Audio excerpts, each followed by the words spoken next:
For us, I told you I would to repeat it as the last point. For us, we are resisting, and this is a resistance for the history, for the region, for the world, for international law, for the principles of international law, for ethics, for morality, and we are going to resist. And this is for the record of the history. Iranians are sacrificing because rogue, reckless behavior is happening against Iran.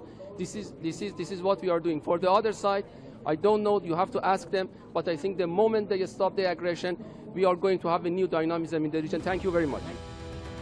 Middle east की धरती पर जंग अब एक ऐसी आग बन चुकी है जिसकी लपटें 7वें दिन भी शांत होने का नाम नहीं ले रही। मिडिल ईस्ट की जमीन पर बारूद की गंध हवा में घुल रही है, आसमान मिसाइलों की आग से लाल हो रही और हर गुजरते हुए दिन के साथ दुनिया की धड़कनें तेज होती जा रही। मिडिल ईस्ट में बढ़ते हुए टकराव से तेल के बाजार से लेकर वैश्विक अर्थव्यवस्था तक और कूटनीति से लेकर सुरक्षा तक हर जगह इसका असर है। ट्रंप ने कहा कि ईरान बिना मुझे शामिल किए बगैर सुप्रीम लीडर नहीं चुन सकता है। दावा किया जा रहा है कि अमेरिका इजरायल हमले में ईरान में करीब 1200 लोगों की मौत हो गई। ईरान में अब तक 1300 हमले हुए, जिसमें 14 मेडिकल सेंटर को भी निशाना बनाया गया।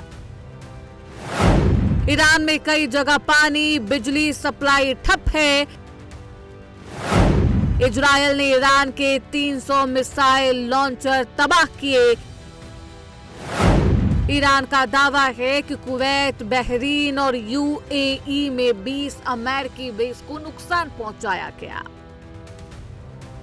मिडिल ईस्ट की जमीन पर हर पल तबाही की एक नई कहानी लिखी जा रही, लेकिन भले ही लगातार हो रहे हमलों से ईरान पर दबाव बढ़ता हुआ दिखाई दे रहा हो, भले ही उसके ठिकाने पर हमले किए जा रहे हो, लेकिन ईरान अपने हमलों से ये दिखाने की कोशिश कर रहा कि वो अभी भी मैदान में डटा हुआ है और जवाब दे रहा। Is for Iran to exercise the ultimate resistance against the aggressor. We are under attack, under invasion by Americans and Israelis, and they are trying to impose maximum damage to Iran. As we are speaking, my fellow citizens are under constant attack by carpet bombing, which is happening by Americans and Israelis. Tehran is under constant attack.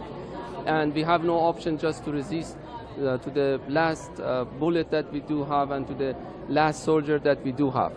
This is the very heroic, very nationalistic battle for us, and we have to stop the aggressor of his atrocity of their atrocities in Iran. Iran का साफ कहना है कि इस सिद्धांतों को लेकर जंग है जो इतिहास के लिए लड़ी जा रही, यानी तस्वीर एकदम साफ है। ईरान में तबाही के बाद भी शांति की कोई गुंजाइश नहीं, लेकिन ईरान के हमले के जवाब में ट्रंप ने अल्टीमेटम दे दिया है। Say a few words about what's going on with respect to our operation in the country of Iran. The United States military, together with the wonderful Israeli partners, continues to totally demolish the enemy far ahead of schedule and at levels that people have never seen before, actually. We're destroying more of Iran's missiles and drone capability every single hour, knocking them out like nobody thought was possible. As soon as they set off a missile, within 4 minutes, the launcher gets hit. They don't know what's happening. But we have the greatest military anywhere in the world. Their Navy is gone. 24 ships in 3 days. That's a lot of ships. Their anti-aircraft weapons are gone. So they have no air force. They have no air defense.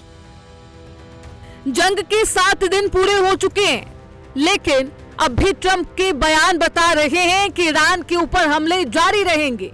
ये बयान साफ संकेत है कि America की सख्त नीति Iran के प्रति जारी रहेगी।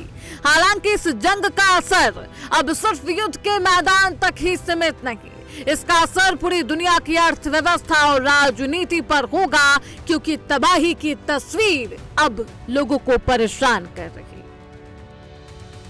Finally, WHO is deeply concerned about the conflict in the Islamic Republic of Iran and the Middle East, with 16 countries affected.